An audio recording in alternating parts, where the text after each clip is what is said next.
Hello mga kabibig, welcome back sa ating bagong YouTube channel. So ito ang pag-uusapan natin ha. Problema ngayon ang pagtaas ng presyo ng gasolina. Ay, alam nyo kabibig, si Senator Marcoleta merong solusyon dan. Yes mga kabibig, take note ha. Ito yung pinakamagandang solusyon so far na narinig ko na galing kay Senator Marcoleta. Kanyang iprenesenta sa kanyang speech sa Senado ang mga dapat gawin at kung ano ang posibleng solusyon ng gobyerno. Buti pa si Marcoleta na pag-isipan tong solusyon na to ha. Si BBM parang wala. Ang solusyon ni BBM ayuda. 5,000 na ayuda sa mga motorcycles, sa mga motorista. Hanggang kailan yung 5,000? Isang buwan? Aabot ba ng 2 months or 3 months na alam mo namang hindi pa natatapos ang gera doon sa UAE. Naku, paano yan mga kabibig? O eto, panoorin natin kung gaano katalino at daling mag-isip ni Senator Marcoleta ng solusyon para sa pagtaas ng gasolina. Buti pa si Marcoleta na pag-isip na sa BBM, wala talaga. Grabe. Watch this video. We're facing a potential crisis in oil supply. Dahil nga po potential na crisis po ito, dapat po tama po kaya na sabihin natin na kailangan po commensurate po yung solution po na dapat nating itapat sa namumuong krisis na ito. Mr. President, I'm willing to accept questions. May I ask His Honor to repeat the question? Yes, Mr. President, we are facing a potential crisis in oil supply, and this representation would like to ask that if it is also possible for us to be able to put up a solution commensurate to this potential crisis. Well, the bill on the floor right now, Mr. President, is an approach that the administration has asked that we act on with urgency, so that our people would feel some kind of relief from the increased prices. So the effect of this bill would be,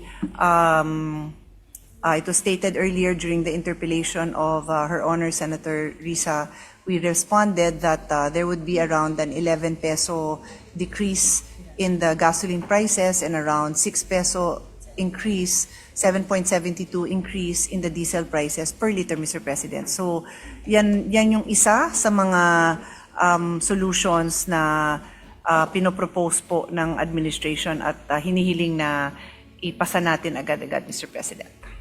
This is one of the solutions, Mr. President. There is no issue, there is no debate in that. But as the good Senator Risa also said, meron din siyang corresponding problem na ibibigay sapagkat yung para sa excise tax na ginagamit naman natin to protect our people, meron din corresponding problem na makikreate.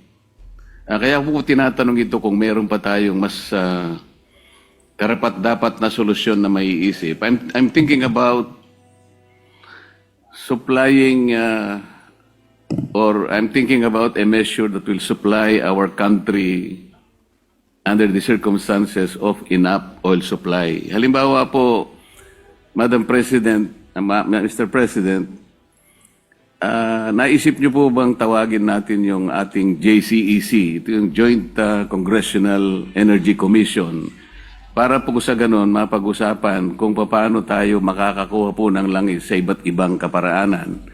For example, Mr. President, I'm thinking about a tank-to-tank transaction. Ito po ay direktang pagkuha ng langis. Halimbawa, hindi na po natin gagaygayin yung Strait of Hormuz sapagkat talaga namang sinara na ng Iran yon. Dalawa pong posibilidad ang pwedeng mangyari, Mr. President. Siguro po, dumirekta tayo dyan sa refinery po ng Petronas. Yung Malaysia, kaibigan po natin yan. At yung isa po, kagaya po ng alam naman natin, ang Russia po nakakakuha direkta sa Rotterdam, ginagamit po niya yung route diyan sa pagitan ng Korea at saka ng Japan, at siya po ay lalabas do sa Arctic Sea. Makakarating siya sa Rotterdam gamit po yung mga tanker, sariling tanker. Iyon po sana yung iniisip natin na ibang paraan, hindi lamang po yung excise tax. Alam ko pong makakatulong ng konti, ngunit sa aking palagay, isang palliative lamang po ito eh. Makakatulong po, bakit hindi? Ngunit, meron din siyang isang problemang kikikreate. Kasi pag inalis natin ang excise tax, yun pong tinatapatan naman na tulong nito para sa ating mga kababayan, nawawala din. So parang na-offset lang. So ang iniisip ko po, Mr. President, sana po kung makatawag tayo ng, makonvene po ninyo ang JCEC, may patawag po natin ang mga kababayan nating mga supplier ng langis para mapag-usapan po yung mas malaki at malawak pong pamamaraan kung paano po natin magagawa ng paraan ang problemang ito. Mr. President, maganda ho yung mga suggestion ninyo. I'm sure nakikinig din ho ang executive sa atin based dun sa hearing namin and mga discussions we've had on the side. Talagang marami silang ine-explore na possibilities po with different countries, different routes. They're doing that, Mr. President. At kung ano naman maitutulong ng Congress, both the Senate and the House, open naman po talaga tayo dyan for the suggestions so that collectively we can find solutions, Mr. President. Yun nga po, Mr. President, kung makonvene po ninyo yung Joint Congressional Energy Commission, napakalaki pong step ito dahil mapapatawag po natin ang mga oil companies, yung kanila pong mga ginagamit na mga kaparaanan, iba't ibang kaparaanan, upang sa ganon ay maayos po natin ang namumuong problemang kinakaharap ng ating bansa. Kahapon po, Mr. President, may kukwento ko po na nandun po ako sa South Korea. Alam po ninyo, sa aking pagtatanong, naapektuhan din sila pero isang araw lang. They were able to adjust doon sa circumstansya po. Kaya ang dali po nilang ayusin ang kanilang problema. Hindi ko po nakuha masyado ang detalye dahil nagmadali po ako para makauwi ako sa araw na ito. Ngunit isang araw lang po ang itinagal. At sila po ay nakagawa kagad ng mga kaparaanan para maitama po nila, may adjust po nila yung pangangailangan nila sang-ayon po sa nagaganap na development sa Middle East. Yun po sana yung aking gustong malaman, Mr. President, Your Honor, kung nakahanda po kayong tawagin natin ng JCEC sa lalong madaling panahon, makapulong po natin silang lahat.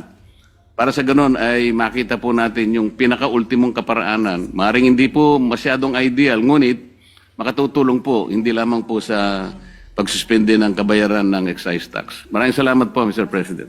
Thank you, Mr. President. Noted po yung suggestion ng ating kasamahan and we will coordinate with the House Energy Chairman to look into this possibility. Thank you. So yun na nga mga kabibig. So ano ang iyong reaction? Grabe. Sabi ni Ansley Balani, mabilis mag-isip ng solusyon si Senator Marcoleta. Ang kaso kung gagalaw agad ang Senado, ang Presidente at si BBM, ayaw nila kasi na masapawan sila ni Marcoleta. Alam nyo ba si Marcoleta para yata siya ang gagawing VP ni VP Sara? Maganda yun, no? Si VP Sara, matapang. Si Marcoleta, matapang din. Itong dalawang to, matalino. Ang gagaling ng, anong patawag dito? Mga pamalakad sa Pilipinas. Maging maganda ang Pilipinas. Ito pa, saan yung ibang senador? Bakit si Marcoleta lang ang lumalaban? Tapos si Marcoleta pa ang binabash na maraming netizen. Honestly, one possible solution sa oil crisis sa Pilipinas is to shift away from purely market-driven import system and allow the government to take a more proactive role in directly sourcing oil from producing countries through government-to-government agreement. Pwede naman. Matalingon talaga ang idol ko na si Senator Marcoleta. Ang presidente natin walang maisip. kundi ayuda lagi niyang solusyon sa problema ng Pilipinas, di ba? Puro lang ayuda ang iniisip ni BBM. Hindi yan gagawin ng administrasyong ito kasi mapapahiya sila sa kabubuhan nila. Puro ang alam nila maglabas ng pera through ayuda. Makakatulong ba yung ayuda? Isang linggo na. Ubos na. So wala pa rin konkretong solusyon ang gobyernong ito. Puro na lang band-aid solution ang ibibigay ni BBM. Yung ibang politiko sinusuportahan si BBM. O yun na nangyari, di ba? Puro na lang impeachment ang iniisip ni BBM. Ito may konkretong solusyon si Marcoleta. Yan. Yan ang mindset ng ibang senador. Kaso yung iba, hindi iniisip yan eh. Nako, hindi yan papansinin ni BBM kasi nakakahiya, wala siya naisip na solusyon. Puro na lang ayuda. Nako, impeachment na naman. Impeachment lang ang solusyon ni BBM para sa pagtaas ng presyo ng gasolina. Sa palagay ko, kahit maganda pa ang suggestion na ibinigay si Senator Marcoleta, at first, kunwari, pag-aralan nila, pero at the end, hindi rin nila i-considered. Dahil alam nilang madadaig sila ni Marcoleta. May mas utak kasi siya compare sa kanila sa pagbibigay ng solusyon. At isa pa, masyado silang busy sa pag-iisip kung paano ma-impeach si BP Sara, which is true naman. Diba? Long-term solution, import oil versus short-term solution, ayuda. Tama. Nice, Mr. Senator, good suggestion. Iba talaga ang may alam. Hindi nasayang ang boto ko sa'yo at iboboto ka namin pag ikaw ay tatakbong vice presidente ni VP Sara. So yun ang kabibig. Narinig yun na ang solusyon ni Marcoleta. Ano sa palagay nyo? Buti pa si Marcoleta, may solusyon. Si BBM, meron nga solusyon, pero puro ayuda. Ayuda lang. Di ba nakakahiya? Presidente natin, ayuda lang ang nalaman, puro band-aid. Ay nako, ewan ko sa gobyernong ito. 2026 pa, malayo pa ang 2028, tapos may mga krisis na nangyayari. Paano pa kaya haharapin ni BBM ang iba pang problema na darating sa kanyang administrasyon? Puro na lang ba ayuda? Ay nako, yun lang kami big. Don't forget to like, subscribe, and share this video. Bye everyone, see you next time.